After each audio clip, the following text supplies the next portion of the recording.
Yo, my name is Wackaflcka, and I frequently coach and also play in every single elo, just to get an idea. Now, especially that I'm making content, I'm trying to get an idea as to what mistakes people do in every single elo and what they need to do better to climb, and things that I notice, especially when I'm coaching and playing versus people, are a few certain things. And in this video, I'll go over those. So if you are playing in these elos, I highly recommend that you watch this.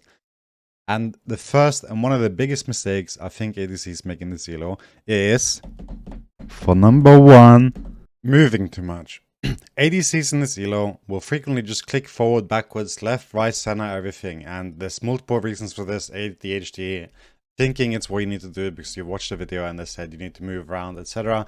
And then you have the most common excuse, I need to keep my APM high, bro, so I can be ready, bro. You're not a machine. You don't need to like rev up to like 100, you know? Like you can go 0 to 100 real quick. You get me?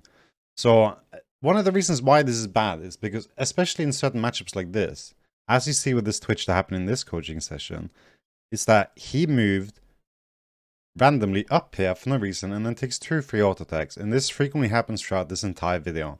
He'll walk up, take 3 damage because he's just randomly walking, and then he'll get hit by skill shots by the Rakan because he's walking up once again. Whereas instead, he should just be standing completely still. And again, this is something that happens every single time. And in some matchups, it might be good. Versus Raka, you might want to dodge the Qs. You want to be a bit unpredictable. But at the end of the day, just standing still, you know the range. So like, as long as you just stay max range and just stay within minions, it's fine. And one of the other reasons why you don't want to do this, especially when you have no idea why you're doing it, is because when you're moving, especially when you're at this level, you have a harder time paying attention to everything else. So at the same time, you're just moving around, trying to pay attention to wherever the fuck you're moving.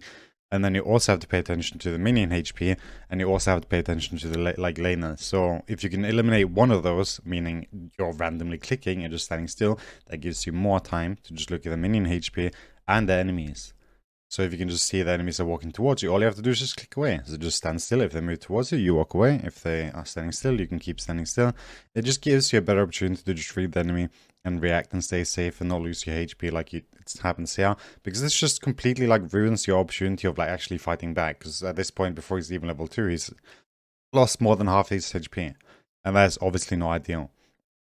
And I don't care, like, you will do this frequently in this elo, no matter what. I've seen some matchups you might not do it because, like, Nautilus or something, so you will respect the hooks and stuff. But in general, just staying, like, max range on the minions you want to CS and then just walking back again and just standing still.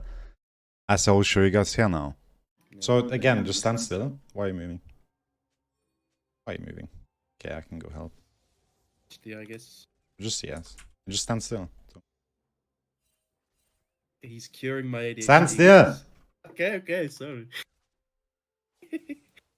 So as you can see, it's just such a like hard habit to get rid of, and you just really do need to get rid of it.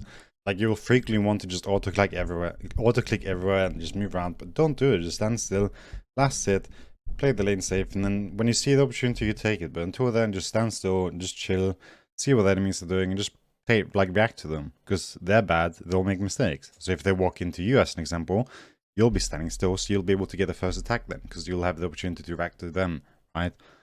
So there's just so many like reasons as to why you shouldn't do this. Just please just stand still and stop moving so fucking much. Thank you. Second, that's what I like to call parallel laning, but it has many ideas or names, I guess. But the general concept is just to walk together and don't get too far away from each other, and try and make certain situations into a 1v2. Because at one point, one player will walk away and the other one will stay up. So at that point, when one player walks away, you'll then turn on the other player as the other one is running away. As you can see, the Nautilus is running away here. So only Misfortune is left to attack. So if both Twitch and Lulu goes on Misfortune here, it is technically going to be a 1v2, right? And that is the general concept here. And we'll see that also here at the start when Nautilus engages on the Lulu, that Twitch auto-attacks just a couple of times, whereas he could have kept auto-attacking because they're focused on the Lulu. And what you need to realize here, and the main takeaway is early game, no champion has Ruinous Hurricane. So only one person can get focused at the time, or attacked at the time by one person. So as an example, if Misfortune's attacking Lulu here, Misfortune can't also attack Twitch. Twitch is in no danger here. So at this point, Twitch should have walked further up and continued attacking the Nautilus and then walked back together in parallel, right? Twitch shouldn't walk away from Lulu before Lulu starts walking away, or depending if the situation is too dangerous, of course, you obviously want to walk away and then try and ping them back. And then as they're trying to go back, you need to then attack to just take some distraction or just deal some damage and just scare them a bit more. Certain champions will punish you a lot harder for this if you struggle against Ashe. This is something you definitely need to get better at, because when Ashe is on you, the only way to get her off you is to either have someone else attack her or to attack her back and then just slowly pull back. And obviously, if there's another champion attacking you as well, it's obviously very unfortunate. But just basically trading back, and if they're focusing one person, you need to focus them as well. You can't just run away. So you see Twitch is full HP here. There would be no danger for him to just attack as well. So just walking together, playing together, and isolating the enemy, and turning fights into a 1v2 situation. So as an example, when they go in here and one champion walks back, you will then just focus the other person until they start walking back too. Because at the end of the day, 2 champions versus 1, you'll just trade better. So if when they leave, they will then have been... They would have done a worse trade, right? Because they would have lost the trade. Because there's no way they'll win a 1v2 trade, especially a level 1. So that is the main takeaway for this one. Just try and isolate champions. If someone walks away, just go another one and just end the trade on a good note, right? Because when the trade begins here and it ends, if they would have attacked Misfortune as she was walking away afterwards, she would have lost more HP and then just making it a better trade overall. I'm not saying you necessarily have to go in, but just trading and just doing as much damage as you can in combination with your support and just walking together, playing together and isolating people. It's a big thing that people struggle with in the silo, especially I'll see people walk away and then the other person is just left taking all the damage, and that is just something that should never happen.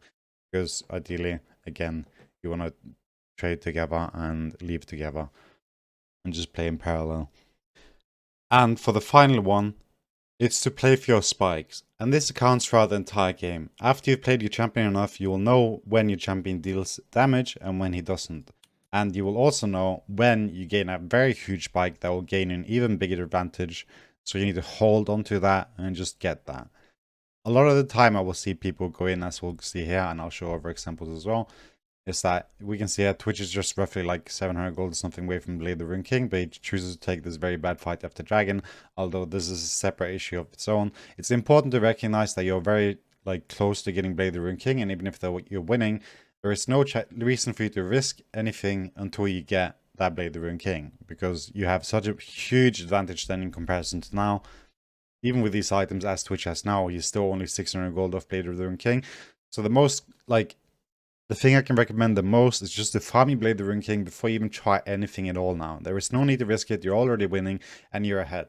But even if you're playing an even game and you're playing for Dragon or something, and you are getting later into the stages of the game, where you're talking about being perhaps 200 gold away from your Ruinous Hurricane, and it's 2 minutes until Dragon spawns, your main goal then should just be to farm your Power Spike, get your Hurricane for the Dragon. You don't need to chase kills, you don't need to do anything random before the Dragon spawns, because you need to know when you spike and how close you're to getting it, and if you can get it for Dragon as an example.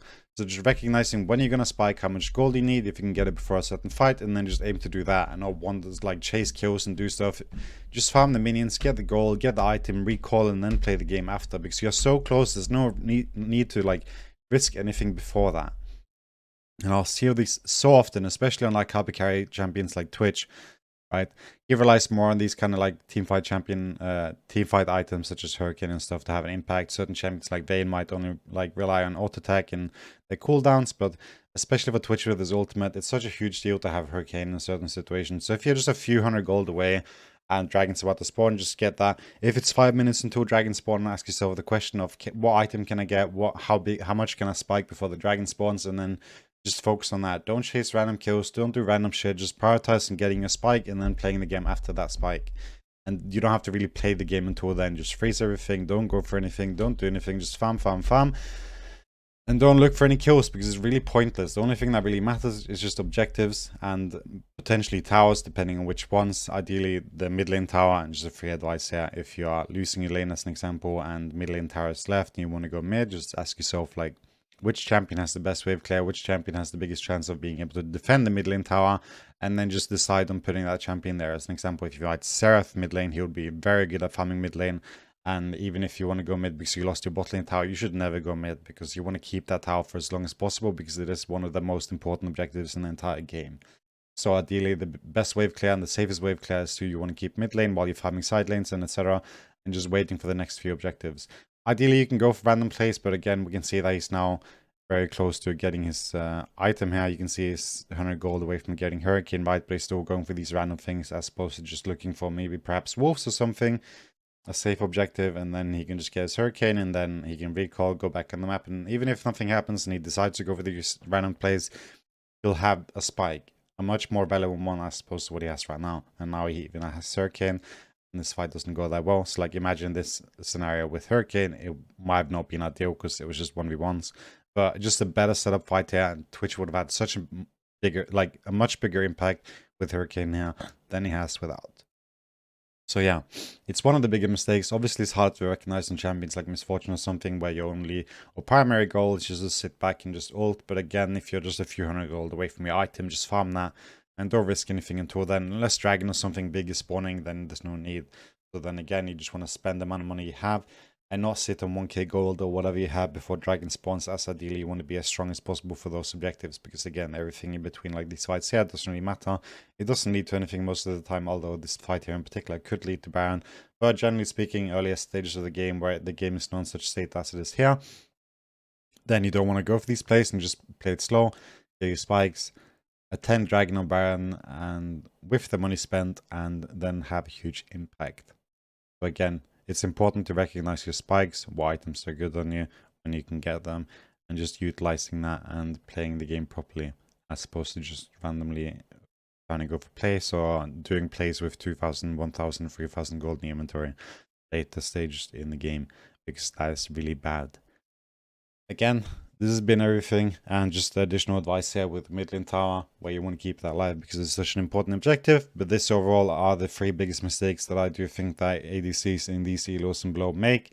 And if you can fix any of these, or at least like narrow down the amount of times you do it, I think it'll have a very positive impact on your game.